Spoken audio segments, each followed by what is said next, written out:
This is Misery Loves Company, a weekly social reading series hosted by miserytourism.com. Every Friday, we welcome outsider and transgressive writers to come and share their work with us. And this is kind of a special Friday, guys, because Misery Tourism just kind of ended. I guess we just kind of ended our run of publishing shit anyway. I don't know the term. But yeah, that shit's over now, and this is kind of all that's left. Yeah, Brandon says F. F indeed. F. So anyway, fuck it. Let's get to this thing. Josh is not here, and we're going to shame him for that. So Rudy's got Shame. the Shame. Sorry. exactly. Rudy, you've got the first reading of the night. Okay, let me just make the post here.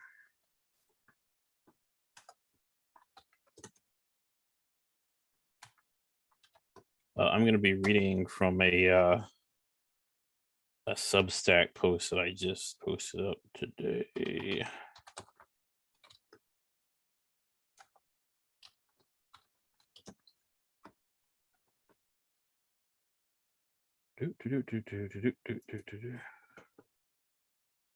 Fuck no, I ain't listening to your mixtape. Oh, bitch, no. Okay, let me grab that here.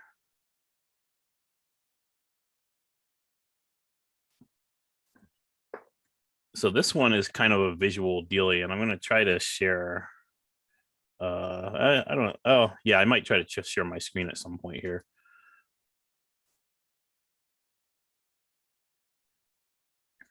But yeah, so this is this is called cross sections. If you look at the page, easily you got it's a font that I made with Midjourney. I created it with the V4, which is the newest version. And with this newest version, it's fucking amazing. Like if you haven't tried Midjourney, like now is definitely the time to jump in and fuck with it, because this version is like head and shoulders above the last one. But I'll just read from the thing because I'm super lazy. So I've been toying with this shit for a while. Basically, the idea of a living font with glyphs that influence how a written work is interpreted. So all the following poems are cross sections, which is a short form poetry format that I invented, design around the font that I created with Midjourney's help. Each poem's text also doubles as instructions for its interpretation. And underneath each piece, I'll note how this works. I'll just read this shit out. Um, so most of these, basically, you zoom in on the poem, like these are all 3-line poems, but you zoom in and you can see like the individual stuff inside each letter. So like the T, the I, the A, B, C. Each letter character has, I guess, like a special unique thing inside of it. Most of them are kind of like these isometric style dungeon type deals, or isometric spaces, I should say. They're almost like, has anybody seen the liminal spaces shit on Twitter? I know it's yeah, basically it's something like that that I was kind of inspired by. Kind of inspired by like surrealism and like House of Leaves style shit. Um, but so I put a link to the full images on my server, so I'll probably share those for some of these. So for this first one, this one is called The Eye, and let's see here. So this one, the text of it is, think of OnlyFans. Look at women using the eye in me to see futures.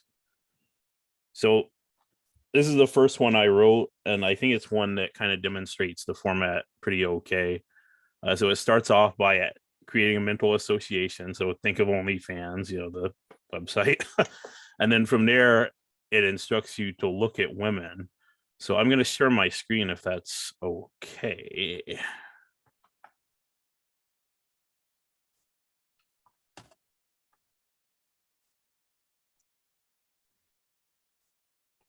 Sharon. Here it is. I'm not going to share it. Okay. All right, everybody see that? That shit. Cool. So I don't think this one is going to be pretty big. So I'm just gonna load it up. Okay, so the first thing it instructs you to do is look at women. So this is the full poem here. So if you zoom in on the word, oops, you zoom in on the word women, like you can see all these little like images, and so I'm not sure how clear this is coming through, but it's like a bunch of basically dungeons and little structures and stuff inside of it. So if you look at this guy, it instructs you to look at the word me, using the I in me. Here's the I in me right here. This little beholder, fucking whatever the fuck he is, this little dude in the fucking like just kind of wedged in there between these teeth and whatever the fuck this structure is. Like who knows? But the I is actually looking into a graveyard, which looks like it has some kind of structures and stuff below it. So like if you take that like as an interpretation, there's definitely something going on there with death and with the images contained. And also if you look at the me, if you look at there's another me down here. So if you look at that me, what he's looking at in that case is like this little fungus thing, this little mushroom or whatever it is. So you got like death and fecundity, I guess, sort of juxtaposed there. So that's sort of how that's supposed to work. Like breaking all that down, basically it's a poem about that juxtaposes sex and death pretty much. So the I in me is tied to the shit that's inside these letters. And that's pretty much how all these are supposed to work. This one here, which I'll open in another window here, it's take a long time to load because they're super big images. So this one here, like this is basically like, I won't call it an anti-science poem because that would be super hypocritical of me. Using Midjourney, this big science tool that fucking basically tech bros made to make images for entertainment with, and it'd be kind of hypocritical. But either way, so when you zoom in, like just the idea of zooming in on this, like a hadron is a subatomic particle. So if you zoom in on the hadron, that's kind of getting you in the headspace already of subatomic shit and fucking stuff that has more layers than you would think it would, whatever. But you see the word doctor here is kind of that's in the middle of the word. So the poem goes, hadron is some doctor going, ha, no. So if you look, ha is there, and then if you look backwards, no is there. But also doctor is sandwiched between Noah, the word Noah, if you look backwards here, Noah, and then look, another staircase. So that's kind of a play on like words there. But if you look in the R, this is full of staircases and full of these like weird like staircases that pretty much go nowhere. So not going to spend time criticizing quantum mechanics or any type. I wish Stuart Buck were here because he just wrote an article today actually about like quantum mechanics and shit. But no, so that's kind of how that one works. But I'll read this other one here too. This one is called An I. Here it goes. He is in chains and I. This separates him and I. This him, ma'am. So this one is kind of about like, I wrote it kind of about like, I guess the dispute that ends with somebody going to jail. And so the I, the and I thing is important because if you look here, like the character I, the glyph or the letter I is in the word chains. And it's also in the word I, obviously. So that kind of, if you zoom in on the I, you can see here, there's this little figure dude, this little fucking, I'm not sure if you can, I might have to come in a little bit more here so you can see that. Let's see. So there's this like black shrouded, this silhouetted kind of figure here. And that is in there in chains. And obviously it's the same glyph for I too. So, I mean, there's a lot of ways to interpret that. You could say like, well, maybe it's just someone that this person feels some type of way about, this the chains separate us, and, we're separated by this. That's basically the way the format works. Is it's images that kind of conjure these associations and there's more revealed as you zoom in on the letters. So again, like, you're kind of using the poem explains how to interpret it, but there might be some little tricks in there as far as how that actually works for each one of them. So I'll go on to these last ones here. This one I wrote about yay, because yay. It says, let's gotta load that up. So it says, I'm in, nigga. I'm in neighborhoods. I'm in nails, in coffins, nigga, in re. So yeah, I mean, obviously this is kind of the same deal as the and I one, and so the I is literally in nigga. It's in this one is kind of playing with the idea of, like, is it talking about the letter I, because both of those would be in nigga, both would be in neighborhood, both would be so but then at the end it's revealed, oh no, he's talking about Jesus, because in re. Yeah. The next one is called Necro Security. I won't go too far into this one, but pass into shade, 10 into 19, remainders, see, roots over you, necro secure. And necro security is something I read about on Twitter. I guess it's some doctrine of it's some academic weird doctrine that somebody had proposed to explain COVID and a lot of other, like, shit where people were basically expendable in the face of some awful disaster. I just thought it was an interesting word, so I made a poem about it. So this one is called Den. This last one, I'm Den. Look, you can climb my D. N isn't for noise. You can see me in solitary. Hi. So this is against kind of the same idea of the other one, where it's like, you can see me, like, so I mean, you can climb my D. If you go to the D, like, there's ladders in the D, so literally you can climb up in the D or you can climb on his dick, either way. N isn't for noise. I think we all know what that means. You can see me in solitary. So again, you got this guy who's like kind of this dark figure here. You might call him even Dark Man X or some kind of Dark Man, eh? But he's in that figure, and you also got all this, like, this shit that's surrounding him here. You've got like this, probably some kind of prison, some kind of tower or something like that, mixed with this, opposed by this mushroom image, is kind of like, progress, or where he can see maybe in there but can't get to it. But yeah, that's pretty much how it works. These poems are just a little bit about how they were generated. Basically, I used Midjourney to assemble the images, and the Midjourney didn't make the font, so it didn't make these glyphs. Basically, what I did was take a Google font that was 3D, and I kind of superimposed all these images. These are some of the images Midjourney returned for me, and I superimposed those over these glyphs, which is this Google font here. This is the actual font itself. It's called Nabla by these dudes. Let me see if I can find a piece of it. But this is what I was working with. Basically, I took these base font images and I added these things in a way that basically made them look 3D, or kind of like, I guess, isometric, pretty much, I guess would be the word for it. But all of these are also influenced by Stephen Gammell. So if you remember the books, Alvin Schwartz's books, Scary Stories to Tell in the Dark, he had some really fucking gnarly illustrations in there, and all of that shit.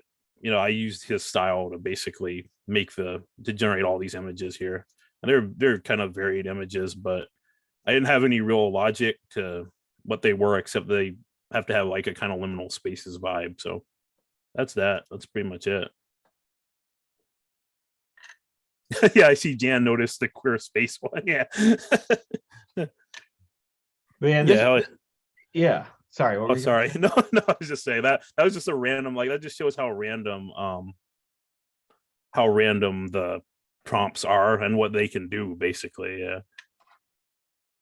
Yeah, no, this is fucking wild, man. I love the idea of having the text itself, the font, the actual to having meaning hidden in the text, but not in the way that meaning is usually hidden in text, right? Having there be like subtextual meaning, I guess. I don't I don't know how else to describe it. This idea that like the font itself could convey meaning. And of course fonts Yeah. can convey meaning, and like Helveticus is a very different thing than Comic Sans, right? To use an Yeah.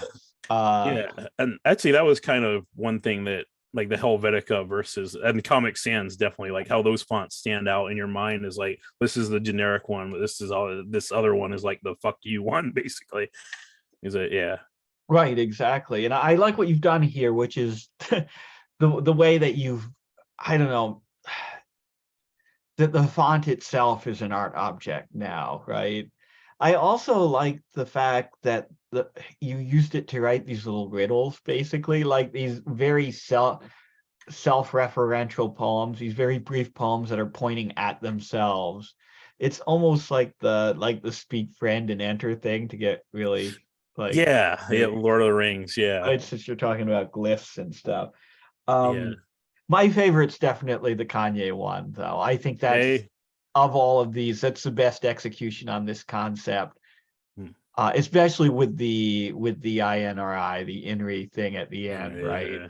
Because that's another thing where you really in that one you establish a rhythm, right? And the rhythm of like a riddle, and then the end delivers on a riddle the way you would expect you know what I'm talking about, like the way that ends of riddles often subvert the form of the riddle, like subvert your expectations for the way the riddle is structured, like. Okay. Yeah. Yeah. Definitely. And that one ends in that way too, because you're reading it in this, in that, and then it Yeah. becomes And the then end Henry. becomes Inri, right? Becomes Right. like King of Kings or whatever, King of the Jews or whatever that Yeah. the inscription above the cross, right? Yeah. I wasn't sure what like the terminology was for that, but a lot of these have like that, like the and I one, the and I. They kind of are telling you how to read it, sort of with the rhythm of the poem. So yeah, Yeah, it's cool you exactly. And pointed then that you out. break the rhythm, right? At the end, you break the rhythm, you break the expectations, and I think that's. Cool, cool. And also, like that one even reads like one of Kanye's most recent schizophrenic tweets. So, It's so nuts. yeah, man, no, that's great shit. Thank you. Cool. Coleman's up next. Oh, hey there. Hey, Coleman, how's it Can you going? hear me? Yeah, perfectly. Yeah, you sound good. Hey, I'm pretty good. Hey everybody. I think I met some of y'all last time I was here, but it's good to see a lot of you. I know most of y'all's writing, I think, so I'm kind of a lurker on Twitter or whatever, so I just kind of look at people's stuff. But yeah, so it's good to see all y'all. Um, so these poems are about a past relationship. This first one is about when I saw two dogs in a hot car. This is called Parking Lot. Two pugs locked in a Toyota, howl and I can't hear the minutes pass through me. It's 99 degrees burning. Big titty influencers sizzle eggs on pavement as British elders dive from heat stroke an ocean away. The window isn't cracked. You're inside Kroger refilling your herpes medication. This is my chance to prove I'm not passive. To say, see, I care about some things enough to act on red-blooded impulse. I stand nosing the Toyota, a plastic bag over my elbow, and watch the dogs bark for what seems like hours. Suddenly, you appear behind us, yelling, what the fuck is this shit? You peel off a high-heeled boot and shatter the window after 5 throws. You won't love me much longer. We drive home with 2 pugs. They howl the whole way near our ears like impossible children. All right, so this one's about my granddad. When I was a kid, he fell in the shower, and I had to pick him up. So yeah, this is called Uncircumcised. I remember my grandfather in his cracked 80s, fallen in the shower, naked as a baby squirrel because his skin was that pink. The water had been scalding. As a child, he sprinted through my daydreams. He coached high school football for 19 years and could outrun the youngest stud, flapping ears like wings, humongous like mine. I shot forearms beneath his armpits, laced my fingers, and lifted up, trying not to gaze down, origins no one should see. After he was enveloped, I carried him to the bedroom, waiting for another vision to change my life. A ghost emerged, donning khaki shorts, a ruby jersey, and pearl tennis shoes, but all of it beamed silver. I want your grandmother here like a snake wants human legs, he said. Even the tenor of his voice, clattered like coins, dropped on hardwood. And this is the last one I'll read. This is about when I was in an Airbnb with my ex. This is fall break. We picked through the forest trail behind our Airbnb, hungover. Last night, bar hopping, we met a woman who works as a therapist at a mental hospital. Her most destructive patient eats metal like candy. Coins, jewelry, soda cans, wires, spoons, and even a toy car once. Doctors are worried he'll die after they release him. Soon the trail opens on fields of milkweed and cotton. We glimpse mountains beyond horizon, but I can't stop pondering the metal eater. There's nothing here except hills, trees, and time for us to get wasted. Your lips must be cracked because you taste like lead. My stomach flutters with multiple razor blades that are butterflies for indigestion. I don't think I know what pain really is yet. Let me be still, you swallow to feel somewhat alive. And that's all I have, so thanks a lot, y'all, for letting me read. Wow, Coleman, those were fucking fantastic, man. They're fucking phenomenal. I love the way you take these 3 like very simple, very mundane moments, and through like the richness of your language, adds so much like emotional power to them. And it's an emotional power that is legitimately there in moments like that, right? These are moments of like, we're in the moment, like they have incredible emotional intensity, like sitting there outside of a hot car, why, you know, looking at those dogs trying to make that moral choice that like may seem insignificant 4, 5, 6 days later, right? But in that moment feels like the whole fucking world.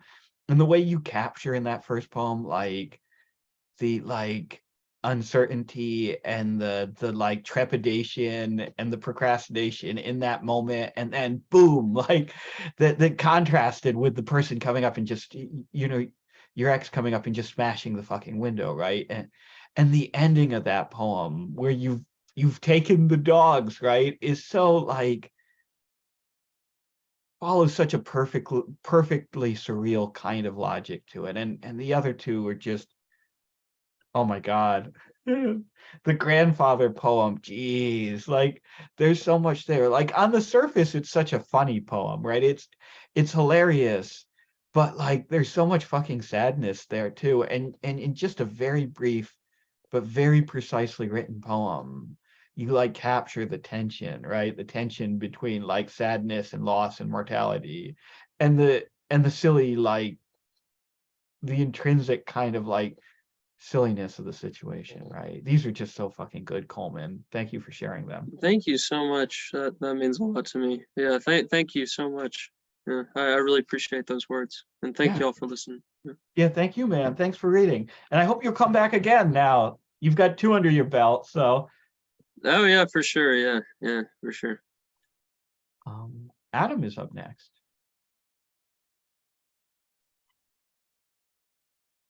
Can you hear me okay?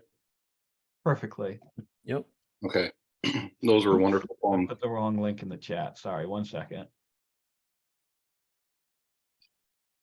There you go. Sorry about that, Adam. Oh, no problem. I'm just going to read a portion of a story that I wrote, say like 12 or 13 years ago. It's called Speak Theodore.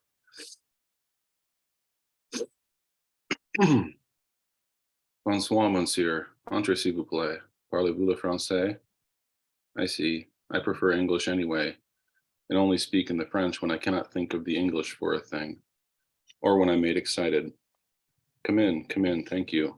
You are Canadian at the very least, I should think. A fellow countryman, my friend, we have much in common already. But let us wait and see. If you'll allow me, I'll take your coat. No? Yes. It is rather cold in here, but I'm used to it. Right this way. Do you see that wood paneling in the living room? I smashed my late wife's face against it and knocked out 6 teeth. I'm only kidding. I merely wanted to witness your first impulse. I say, you are a man of very little reaction. You probably wouldn't say boo to a goose, mon cher. I'm told you've written extensively in the area of biography. Is that so? Have you written for anyone famous? Of course. I understand. You'd cease to be the ghost if you told me. Have a seat there. May I offer you something to drink? Scotch, vodka, rum, you name it. Scotch? Good man. There are so few good men by that definition. Cheers to your health. You see, I'm no altruist. There, now we're on a sound footing. I've been in an obsession over my own existence all my life, and especially so since I decided to commission you for this project. I'll die very soon. I'm 87 and they gave me 6 months 7 months ago. As a fellow doctor, I knew they were speaking frankly. In my career, I lied to hundreds of families about life expectancies, but it was part of the job. He has at least 5 years in him, I'd say, and then he'd die. You are recording this for later use, yes? Fondue. You have been since you walked in? You should have said so. Before we begin, I'd like to ask how to begin. I have so much to say and so little time left to say it. I want to leave a lasting impression on the world. I've lived a full life. You'll tell it for me, won't you? I can't myself. I'm no good with words. I entered the world. What a peculiar expression. On August 3rd, 1923, and was raised in a small house within walking distance of the St. Lawrence in Montreal, Quebec, Brossard to be exact. I might as well ignore my youth as I was roundly ignored in it myself, save for violence. You'll agree, won't you, that few childhoods are suitable for reliving? Mother and father were constantly battling it out to see who could leave the more permanent mark, and the ugly mug you're looking at is mostly of their doing, partly poor genetics, and I blame them for that too. I was bald at 23, and my fingers have been fat all my life, just like my toes. I would have killed 10 strangers if it meant I'd be taller than 5 feet and a half as an adult. Would you like another glass of scotch? No? That's unfortunate. If only I could have been born a Beethoven, or a Proust. It's unfair that one can be born a Beethoven and another cannot, but such is the nature of things. Shall we make a go of it then? Very well. Cheers, friend. Where then should I begin? College, you say? No, at least not right away. College came later for me. I was conscripted into the military in 1942 and landed at Normandy on D-Day. In later years, I was always gratified that I was forced into service and did not volunteer to go and kill others of my species. Do you know that it was Canada's first ever declaration of war? They picked a fine country to do it against, Beethoven territory. We landed at Normandy, at Juno to be precise, and did all we could, which was to shoot and butcher as many people as possible wearing the wrong uniforms. Have you ever witnessed war firsthand? It's a grand spectacle. Most of my countrymen even took themselves seriously on that beach. Death. But we'll get to that later, I'm sure. Let me ask you, No vaping. do you care if you die this instant? You do? I remember floating to a shore through the break of blue and red waves where men were falling like dogs in the sand, giving to the air shrill cries before meeting the ground with their lifeless faces and limbs. I saw other men, brave men, men of metal, praying to the sky for mercy. In our boat, a soldier jumped ship and was shot in the back while he made a vain attempt at desertion. After witnessing that much, the remaining men opted for the shore. There was a moment after landing that a fellow in front of me was struck by a mortar round. I'd say he was 20 yards ahead of me when he was hit. His body was transformed into fragments of flesh and bone and muscle, and I remember the feeling of warm pieces of his body landing on my face and helmet. I think he had a daughter. A feeling of absurdity struck me as I saw his body explode, and as I contemplated that in the distance, another man fighting as gallantly for his country and his wife and his children was responsible for the act.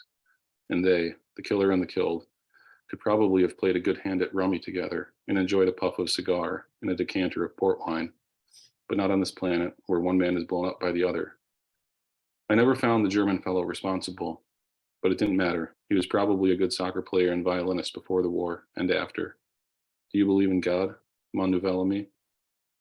In the weeks that followed the Normandy landing, I generally kept to myself. One's worldview is astonishingly cool when the fear of death no longer lingers.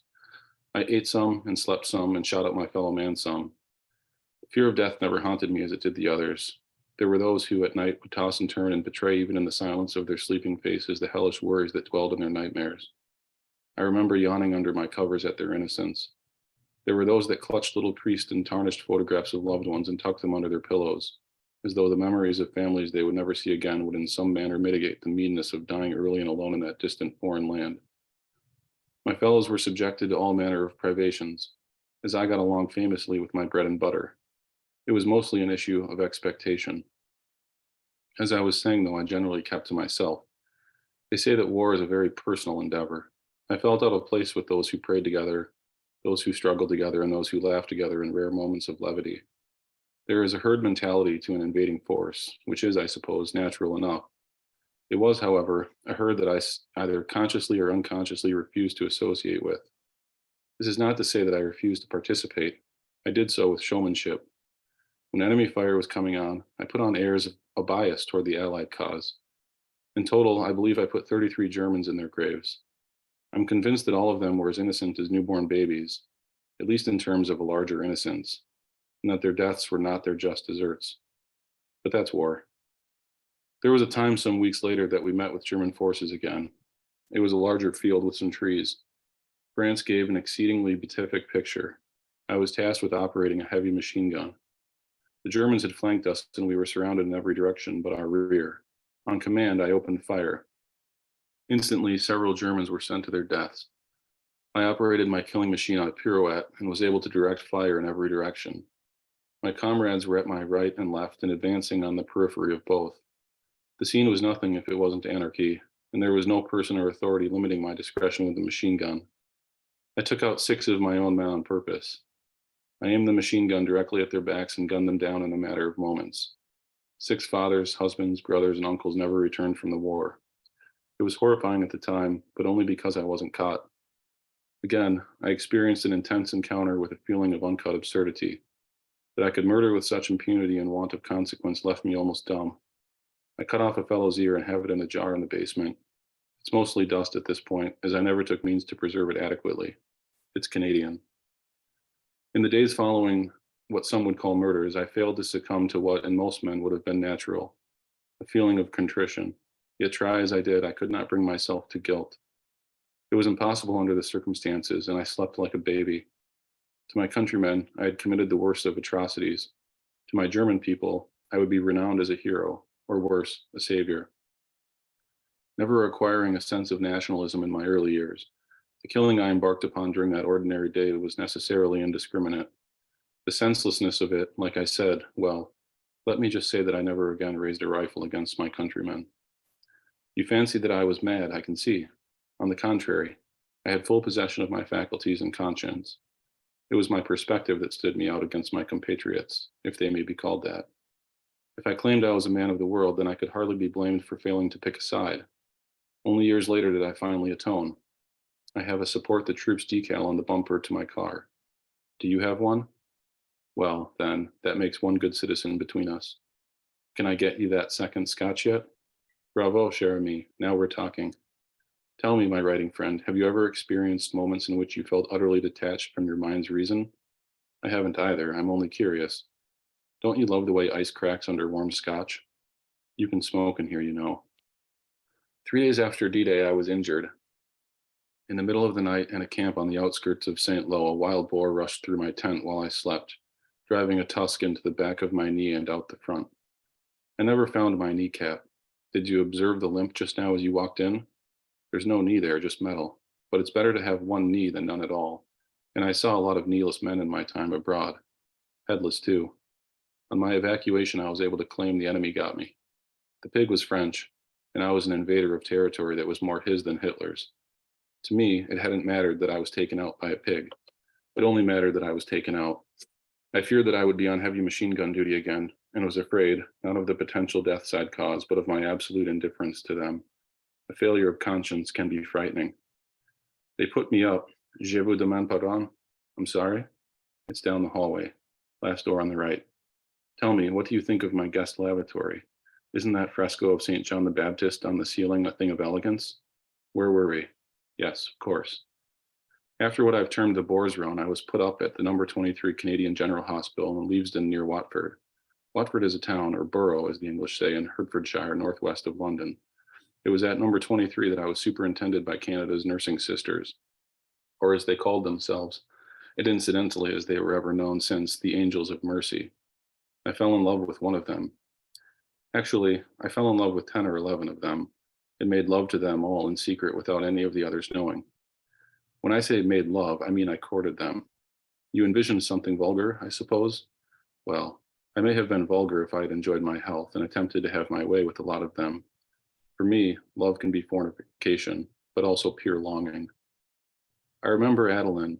Monsieur, you should have seen the way she bounced around the ward on the balls of her feet in front of me, the invalid, and how she patted her breasts against my chest and checking me for fever. I wanted desperately to tear at her clothes and hair and force myself upon her. I did not want to win her affection slowly or innocently, but I was compelled, perforce, to play the game.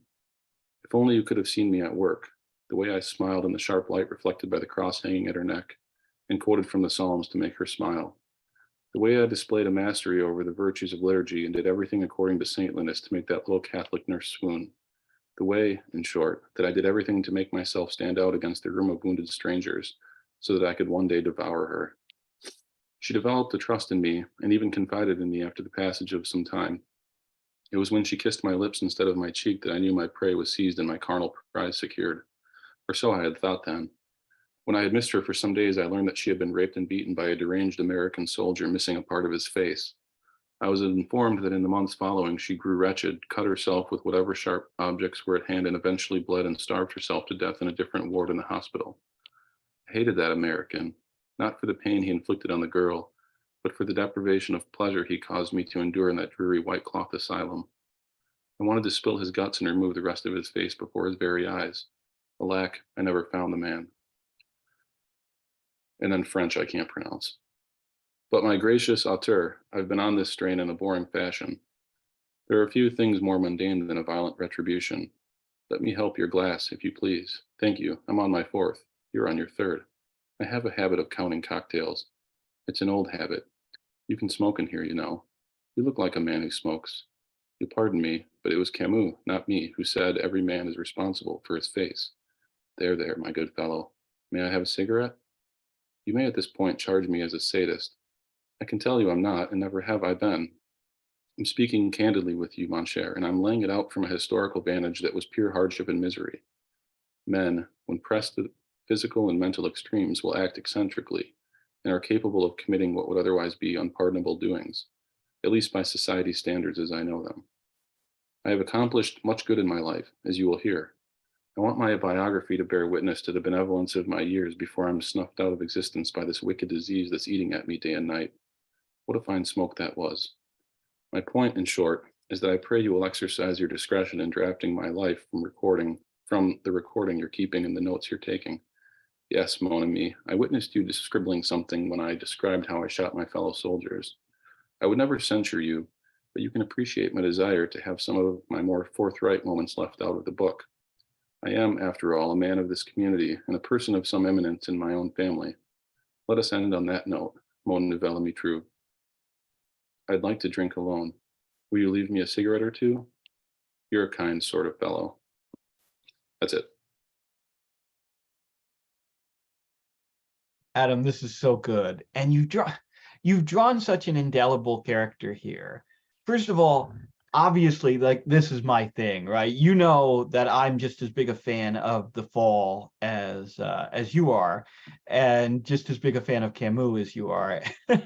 And I've always wondered, like, why, when so many of the other, like, strands of, like, existential fiction were picked up after that, were picked up by other authors and have been used so much. You know, there's such a clear, like, line from Dostoevsky to Camus to other, like, authors writing in that vein.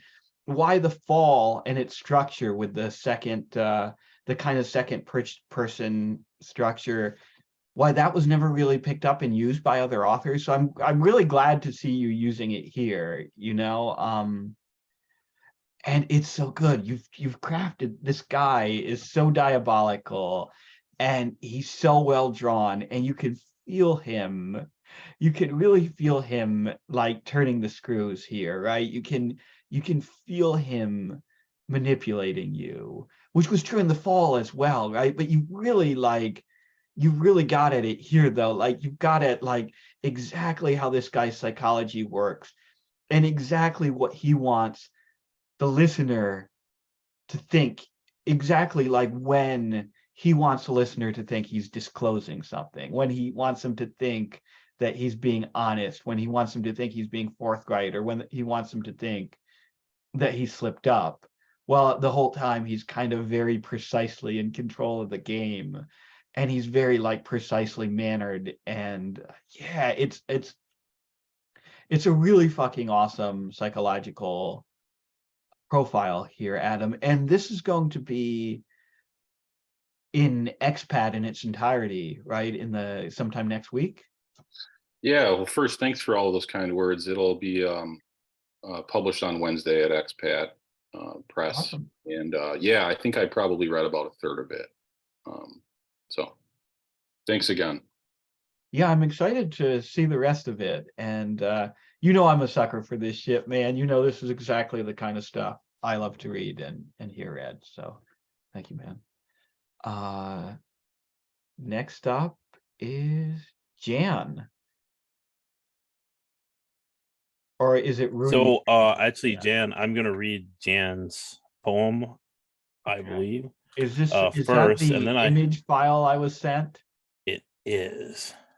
Oh, And there's I a also video. have a video to accompany this poem. Should I share the image file yet?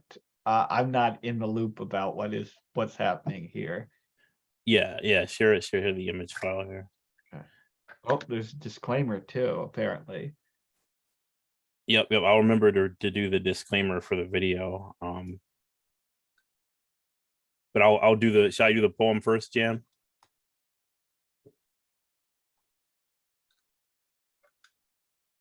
Okay, so let me first read the poem. Oh, okay, yeah, I will share my screen for this then. If I can get this thing up here, I'm definitely gonna share it, obviously, for the video. Okay, let me see how. Oops. And my Zoom is lagging quite a bit here. I'm not sure what.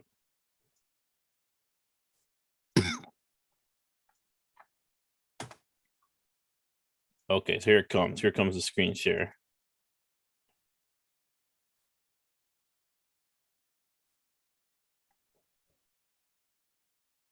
Everybody see that? Cool. So this is Jan Stenek's poem. Joke of the literary community, often found laughing at his own jokes, his infantile sense of humor never failing to make himself laugh. Porpoise-like in countenance and character to boot. Drunkard of Los Angeles, undergoing a spiritual crisis, Loser of the year. Asshole.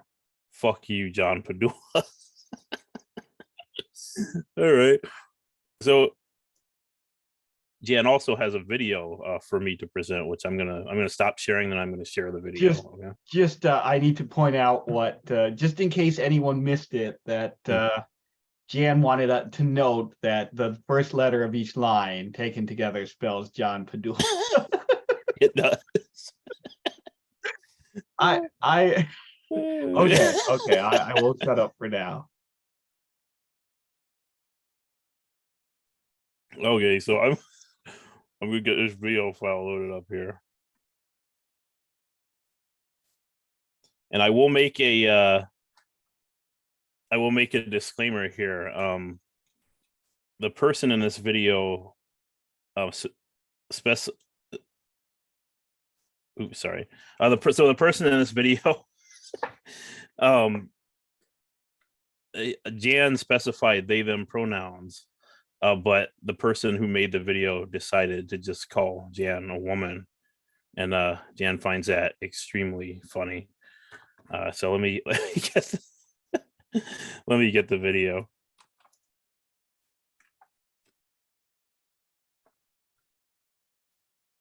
All right, incoming screen share. I'm gonna share for sound, optimize for a video clip.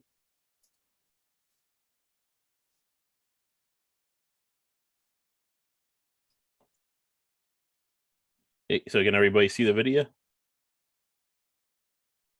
I think so. Okay, cool.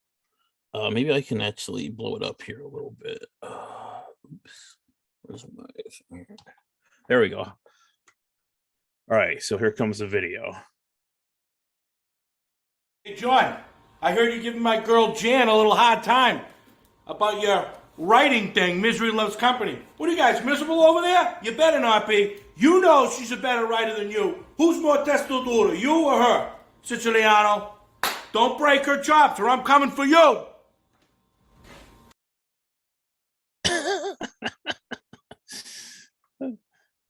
Okay, is it? Holy shit. Is that it? That is John's or Jan's presentation. Jan, did you pay that guy on Cameo to do that? Oh fuck. Jan says, if I had more money, I'd have hired Ric Flair. Yes, I paid an old Italian man $20. Well, oh man, this literary feud is heating up. This is Jan, I can't fucking believe you. You actually paid some random Guido on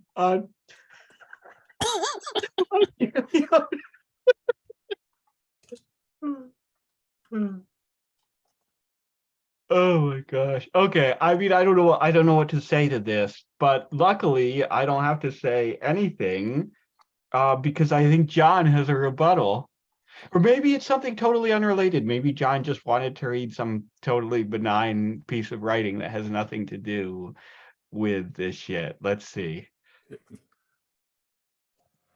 Can you guys hear me all right? Yep, you sound Perfectly. Good. So I didn't prepare anything for this because I don't need to, is the thing. You see, poems it doesn't affect me, you know? Like, I don't need to write a little gotcha, you know, to get Jan back, you know? All I need is this and this, okay? These do the writing, okay? Because I got something to tell you, Jan, all right? Art's dead, culture's dead, misery tourism's dead, and so are you.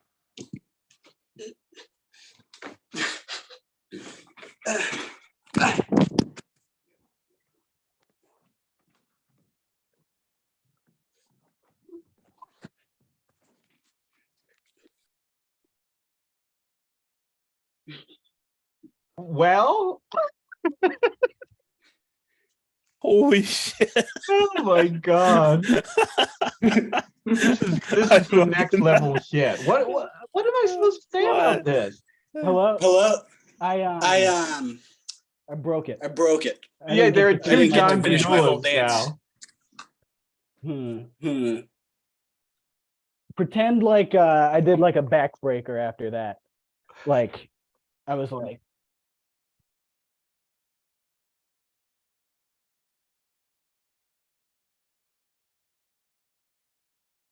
Now his mic's broken too.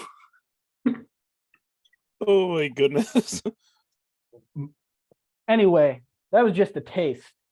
Okay, you step to me. It's you're gonna be black and blue, Jan. Okay, you don't stand a chance. All right. So don't come at me with another poem because I don't want to hear it. It's fucking bullshit.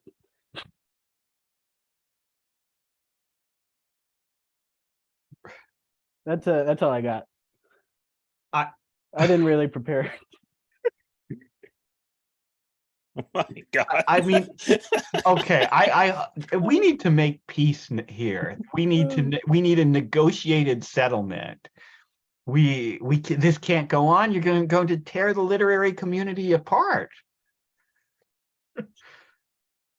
Listen, what the fuck did Jan write in the? Oh, Rudy, don't read that, Rudy. Don't read that. Don't read that. Well, I guess I'm officially the mouthpiece of Jan Stanek, so that's where I'm Listen, if you read that, Rudy, at. you're on Jan's side. I don't think so. I think I'm just reading. No. There's fact- no neutral war. There's no neutral parties in this war. Can't afford to be neutral on a movie. You're either train. with me or against me, Rudy. Okay. Okay, Anakin. Well, unfortunately, well, yeah. How about this? I'll read it in a really monotone voice. Would that be better? Would that appease the?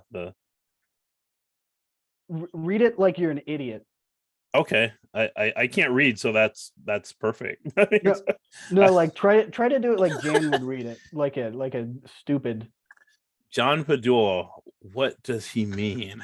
John Padua, his face makes me scream. In fright so foul, it makes me shit. Seeing his ugly face makes me have a fit. John Padua, gayest of them all. John Padua, responsible for man's fall. Not the snake telling Eve, bite that out. Just John Padua drinking Snapple. Fuck you, John.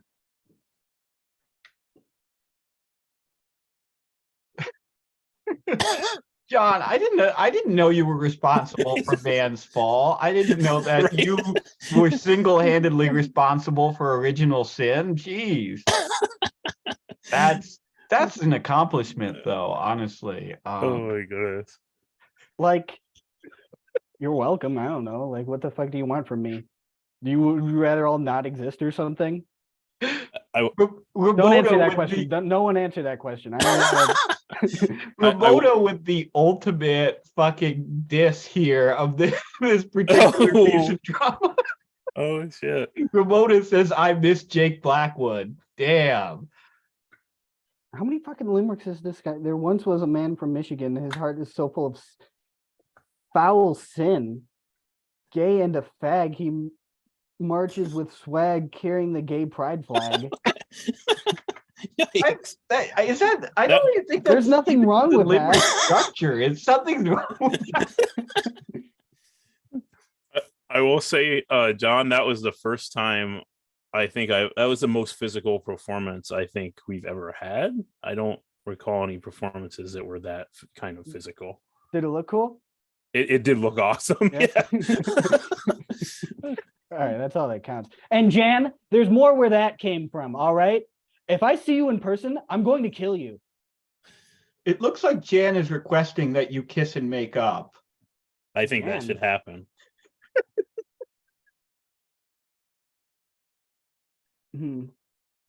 There's nothing wrong with being gay, John. Kiss me. You couldn't handle a kiss from me, dude. All right, I'd fucking rock your world. Well, let's find out, I guess. Yeah. No, he's too far away. Anyway, there's another story that has to be read. I don't really want to kiss anyone. All right. Okay. Well, you know what? The two of you at some point, you need to hash this out. You need to settle the beef. We can't go on like this. our community can't survive two members of such esteem going to war with each other. I don't have a beef. I don't have any problems. I just there's a little fucker who's just he's just taking pot shots on Twitter. Okay. I don't even know this guy. All right. You don't even fucking know him at all, huh? No, I'm like Big Bruiser in this situation. Okay. In what way? In that he's GG Josh and he's just representation. being bothersome for no reason. That's my stance It's, on Jan. damn, it seems like you took a pretty hard stance on Josh too. You're about to have beef with everyone in the literary community with a J name except yourself. Hey, whoa. Whoa, I don't have beef, all right? I already said that. Okay? It's not my problem. I think John, you're an even match for Jan, but I don't think you can take a Jan Josh tag team. I just don't think you could take the heat of having Josh Sherman on Twitter going after you. Well, all I have to do is block him. That's fair. Good point. Okay, and on that note, I think is Sam still here?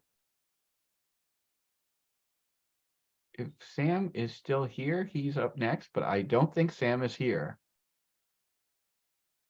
Could be wrong. Nope. Okay, well, we'll go circle back to Sam if he was having technical issues too, so. Grapes is next. Hey. Okay, that was a difficult act to follow, but here we go. Okay.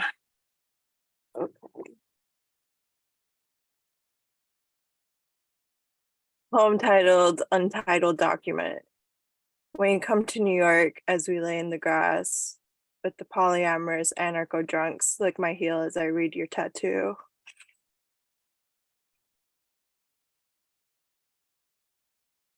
Poem titled He Was Bald Anyway. The time I sabotaged my problematic lover, I remembered I took the shampoo and poured it into his shoe. I took his cigarettes too and smashed all of them. Woo. And I also wanted to share some of my visual art. I'm kind of like more of a visual artist usually. So this is a piece on fabric. It's very minimalist and very wide, like, and it's on the wrong side of the fabric. And this is basically a black strip with a rubber band holding it in place. And I call it black tar heroin. Yeah. Okay, that's what I've got for today. Grapes, first of all, I love the visual piece. I'm a real big abstract expressionist guy, and so I love like ultra minimal art. And I love how you you do like still within that piece manage to convey something really sinister given that given the raw materials, right? Given how benign the raw materials are assembled in that way with that title, you really do get at I don't know, so something sinister about addiction without really without having to state it explicitly, right? And on the poems, as usual, these are great. Everything that I usually say about your work applies here. There's a wonderful vividness in just a very few short lines. I love the title of the second one, that he was bald anyway. The casual dismissiveness of that pairs so well with the anarchy of the rest of the poem. These are all very good, Graves. Thank you so much for sharing. Thank you. You've officially made me blush. Thank you, Graves. Gwen is up next. Hey, everybody. I wrote this morning. I'm reading it for the first time. This is called a comfort station. The first good thing about these places is you can get pills with no hassle. Getting pills with no hassle, or in the US, is its own hassle. I'm talking about walking up to the pharmacy, asking for 100 Viagra and handing over 2 USD. They don't even need you to convert. The dollar will be stronger. So you get your boner pills, Ritalin, No-Dose, Quaaludes back in these days, whatever else is necessary to have a good time. Your mom talks about diet pills at Genesis shows. All that shit was speed. The trick of the tail isn't that good. You used to have a real America. You spent maybe $5 for 15 people in these places. You'll be back, but it was always only going to be the first purchase of the weekend. You'll buy some for the road too. You don't ever show an ID. You don't even worry. There's no FDA. It's one of the only things these places get right. Looks like sometimes they bring democracy themselves. Then you rent the whorehouse. That's maybe $300 for the weekend. Nothing more. Whole place, all your buddies. 72 hours of pills and fucking. Every woman's mine. So we leave Japan, get a massive commercial discount for the military group travel. You leave Japan because you don't shit where you eat. You used to be able to go to Juarez. I don't know a single sailor that's taken his family on vacation to Mexico now. Used to be able to do a lot. I cover the expenses because I care about my brothers. That's what they are. You scrunch up. My own brother could never know. Even if they never speak to me again, and some have since died silently. They know pieces of me that are still out there, pieces of them. I know a guy who won't swim now. He bought a house with a big pool just because he said, I'm going to survive and have a big pool. All this out of my pay, it's nothing. And they don't understand that. The ensigns, you, everyone. So what I'm really doing here is teaching a man how to survive. It's not just a weekend away. It pays dividends for those who watch. At this stage of my life, everything is already cheap, and almost every other expense is covered. And cheap then makes US cheap now look like nothing. The women, they're built to last. They can handle a few sailors. That doesn't mean each one could. So you shift and rotate a few, and everyone comes out of the establishment looking like spring chickens 3 days later. This is all under $500. It could be done for less. I was drinking a lot then. How did I ask? Ask for what? I paid. They know what you're saying. That's the point. When I first met your aunt, she didn't speak a word of English. She still doesn't speak too much. That's why my Japanese is perfect. I learned faster. She gave up so much to be with me. The least I can do is let her speak the language she thinks in. Can you fathom what it's like to move to a place where no one speaks your language? You say goodbye to your family, knowing if you want to see them again, you have to buy a plane ticket, not bummer ride, not go on a train. You must fly in a plane for almost a day to see your family one more time. Ever again. Have you left your family exposed to earthquakes and tsunamis with no way to know when you'll see them? Have you shipped anything from Japan? Have you tried reading new characters in a new direction? On an early date, when it was the hardest to communicate, we were in the car, and I may not have even kissed her yet. She's the most beautiful woman I've ever seen, to this day. I'm looking at her. I start to lean, and she screams like I'm gonna rape her. Me? I thought it was over. I look around to see why she's screaming, and of course I'm right. Of course it isn't me. In Japan, the bugs are bigger. You got mosquitoes the size of your head. There's one on the windshield of the car. Its whole body is splayed across the glass. Sucker fumbling at something that can't be seen. I could see into its eyes. You'd never catch me screaming, but I can admit to the heebie-jeebies. I never thought I'd calm her down. I was worried about who was going to call the cops and have me arrested for being there just while she freaks out. We know what everyone would think. Thanks, everyone. Gwen, oh my God, this is so fucking good. This is phenomenal, Gwen. I love there's so much here. There's so much here. I love, there's this wonderful contrast here because like this piece has an almost anthropological level of detail, the way it gets into like all of these different exchanges that are taking place, right? The payment for drugs, the payment for sex, the travel, the military, like I don't know, like the military socialization shit. But yet, like this voice you have is so frank, so curt, so matter of fact that there's this like really great, like propulsive way this piece moves forward. So even though you have this like really like this really intense level of detail being provided, it never gets bogged down by the detail. It flies forward. It's so efficiently propelled by this guy's voice. And this character is fantastic because you fucking hate him at first, right? Because he seems like such a loathsome guy, but then you get these moments of tenderness. You get these moments of real, honest, like romantic affection by the end, and you start to warm up to this guy. And you also get like glimpses of like the trauma and horror of war. Like you get a sense of like how shell-shocked this guy actually is, even though like the whole thing is just like crass bombacity, yeah, you know what I'm saying. Anyway, this is a tremendous fucking piece, Gwen. Thank you for reading it. Thanks so much. Yeah. I'm gonna add it to my new book. Is this the one that came out on Expat, or is this another one?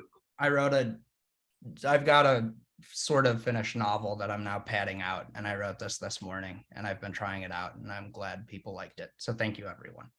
Oh shit. Awesome. Man, Looking awesome, forward yeah. to see the whole thing then. Thank you, Gwen.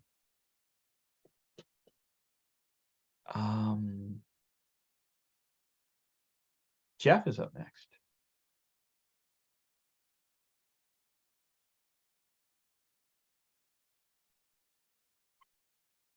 Hi. Tribal warfare. Before I go down there, I flipped through my mother's Bible. It gives me no hope, as the gods in that casino are not the God I read about. Totems of the Eagle Wolf warriors tower over miles of mumbling slot machines, overlooking the ultra tense white boys exploding at the blackjack tables. I walk willingly through the entrance of the public school of casinos. Ask any guidance counselor. Nothing ever changes. Not your SAT scores, nor your background. A mutt is a mutt, and a princess is a princess. IQs don't matter down here. No one fucks with the formula unless you want real trouble. Although this place defies all odds and all laws of nature. There are no tribes down here in the casino, only the green cash. Back in September, they ripped up the phlegm-stained COVID carpets and replaced them with Home Depot grade vinyl plank flooring, the cheapest shit that money can buy. I have a strange relationship with this casino, as it is the one location where I can be my genuine self. Football coaches play roulette with confidence, a plan, and then they lose. I'm jealous of those grandmothers blissfully slamming on slots, pounding their rum and cokes. The boomers walking around starry-eyed with no other plan than to blow 20 bucks to win 10. Just a story to tell at dinner with their cousin on Sunday when this is all over. They've won a greater cash out than anything this place has to offer to a person like me. I do like letting my hair down in here. In the casino, my guard is down, a physical win for myself. I rarely gamble. I once blew an entire paycheck driving down here at 4 a.m. when I was 22 years old. Since then, I have accepted my bad luck and derive no pleasure from this addiction. Rodney Dangerfield couldn't relax, but he would have loved it in here. I see a lot of comedy in this casino. I go down and eat, then I go to the back room of the club where they do the comedy. Everyone else in this crowd is a tourist. People from New Hampshire and South Carolina, people from Connecticut, 2 towns away, people on vacation. They're staying at the Mega Hotel. There's this package deal that tourists buy to get them into the comedy show for free. I never see the same crowd twice. Quite a Buddhist event. The staff knows me too well, but that is not to say they like me. They're afraid because I know the plot of their nightly charade.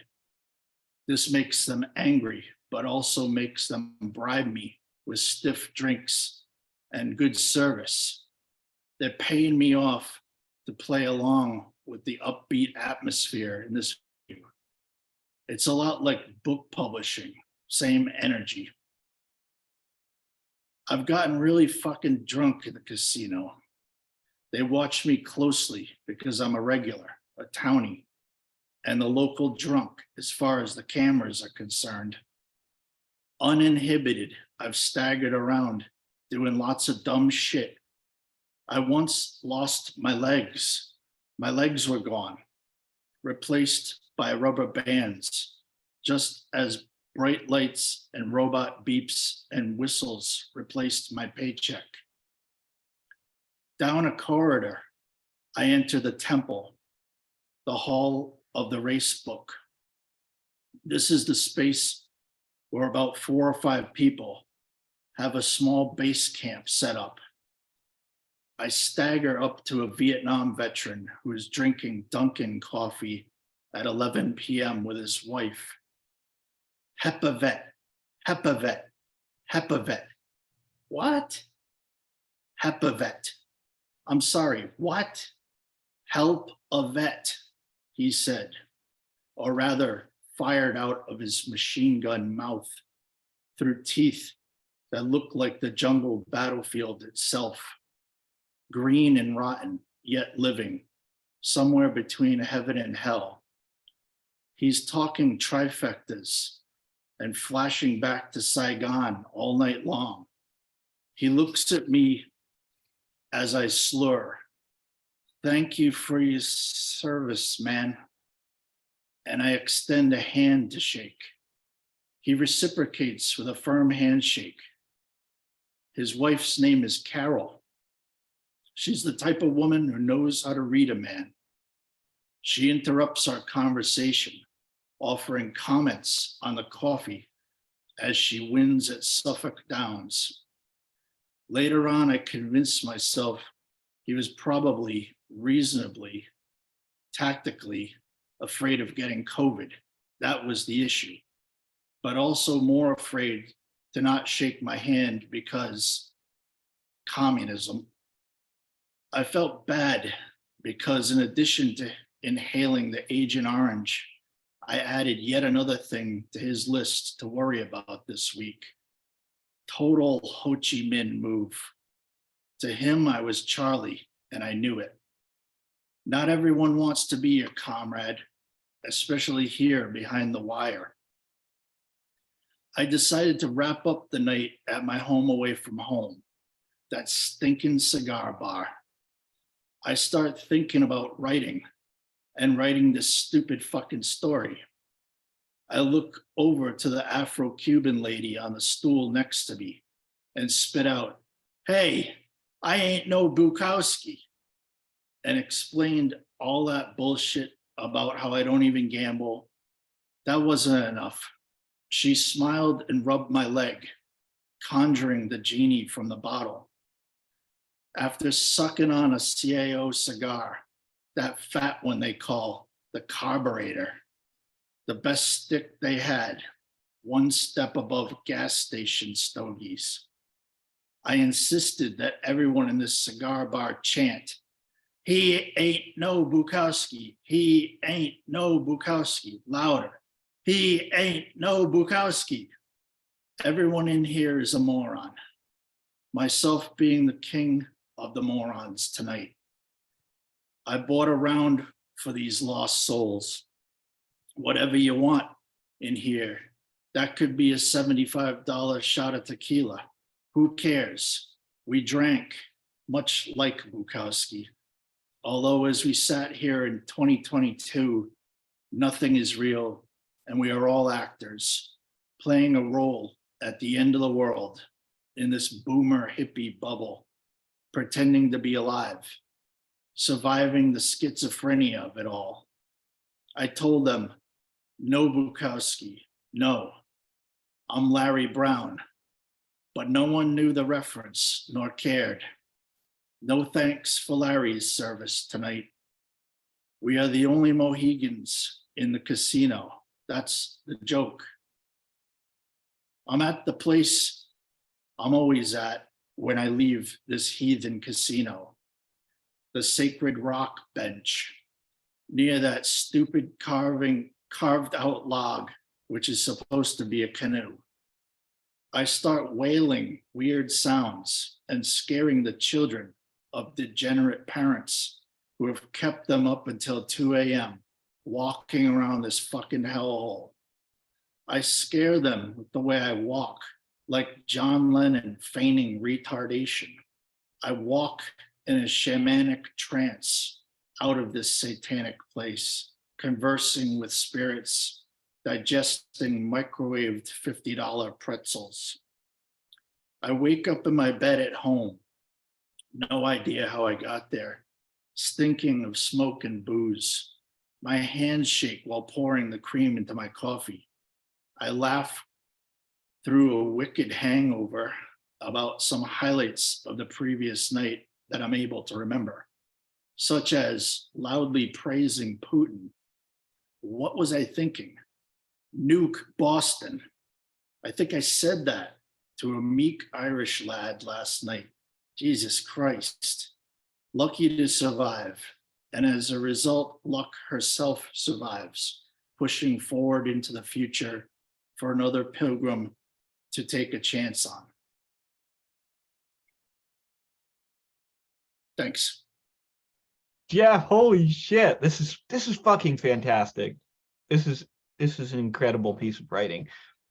You I'm still cracking up about Nuke Boston, by the way, but setting that aside for a second, I love the way the casino is described because it becomes its own world, right? You even imply at the beginning that it might have its own gods, right? Like that it's a space like on some way entirely outside of the rules that govern our reality, and outside of any sense of holiness or sacredness. And the whole, you make the interior of this casino seem so expansive, seem so massive and endless. And I love your attention to every detail, the flooring, the way people are sitting at the tables, the little conversations, and the way you kind of like wander from place to place and just encounter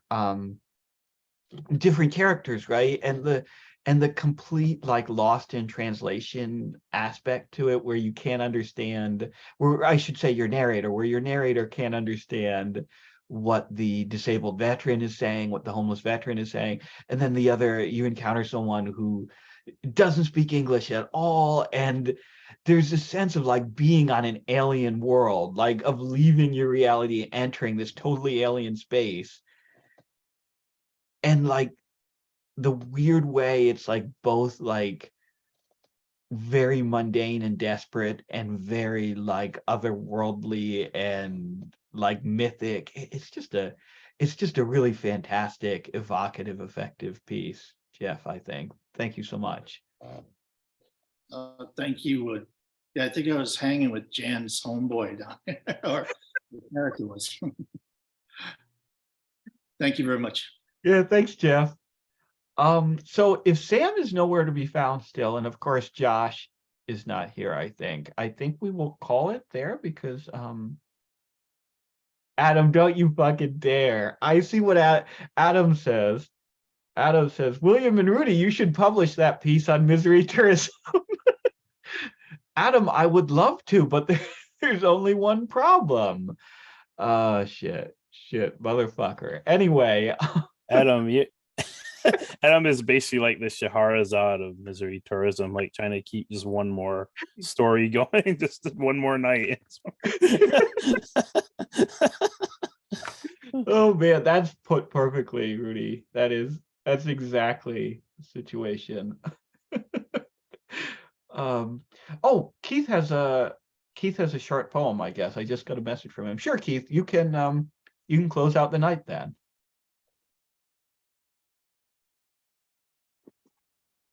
Thanks, William. This one's called A Body Will Fight to Its Death to Stay Alive, a Perspective Clouded by Emotion. Alone, in bed, lying on his back, staring up at the popcorn, thoughts forming, sweat beading on his brow, warm air blowing across damp legs, the first cycle ending. The Holocaust was a horror. It's winter in Ukraine and the power's out. It's 16 degrees in Boulder as a homeless man crawls across snow on his hands and knees as onlookers watch and film. The deep cough burns. Ears ring between throbbing sinuses. Withdrawals, headaches, back pains. It's like this every time, as predictable as the sun rising. First doses, a lull between cycles. His energy is brief as his body fights, enabled by first world meds, denied by some, while others wished and prayed and hoped. Oh, but that's unproven. So let's pick sides and fight with each other to entertain the politicians and give them a laugh privately at our expense. He thinks of the camps, the cold, the homeless. He begins to feel better, yet sad and alone in the troubled worlds of the miseries of others, joined together as one, as he taps out letters on his phone to form words posing as a poem. Thank you for listening. Keith, that was really, really powerful. And you really, geez, you capture like perfectly the experience of being sick and depressed in bed and just being overwhelmed and having like no power to do anything but lay there and soak in the misery that's coming to you from the television set, right? Which and like the experience of just like being merged with this kind of universal suffering through, your own illness. And first of all, though, man, I hope you're feeling better. I know you've had a rough few weeks. I wrote that the morning after the last misery tourism. The morning and the afternoon that day, the first day after misery tourism. I'm doing fine. I'm doing okay now. Good. I'm glad you're doing better. yeah, we missed you, and I'm sad that you had to be sick over the holidays too. That sucks, or over Thanksgiving anyway. But I'm very glad you're doing better, and I'm glad you're back here sharing your incredible work with us, Keith. It was a Happy to be here. thank you. And I think that's it. I think we're gonna call it for the night there. I will Hey, yeah, John. can I just say one more thing while we're recording? Sure. This has been Misery Loves Company, a weekly reading series put on by Misery Tourism. Fuck you, Jan, you stupid asshole. Fuck you, Jan. You're stupid. You're a bitch. Fuck you. Okay, end the recording. Wow. Thank you, John. Thank you for providing a little bit of closure on the night there. I do need to say, if you're watching this on YouTube, we do this every Friday night somehow. 8 p.m. Eastern Time, 5 p.m. Pacific. Anyone is welcome to come and share their work with us. Anyone's welcome to come and just lurk. And anyone's welcome to participate in this escalating literary feud between John and Jan. Pick sides, guys. This needs to tear the whole community in two. You have to either be a John Padulite or a Jan Stenekian or whatever. We need better names than that. But everyone's got to pick a side. You're either a Johnster or an idiot. Those are the sides. because what we need is more strife and drama. Anyway, guys, thank you so much. As usual, I'm going to leave the Zoom meeting open, but I will end the recording. Okay. Oh, thank you everyone who read. This was a really awesome night. Okay, I'm rambling. Fuck it.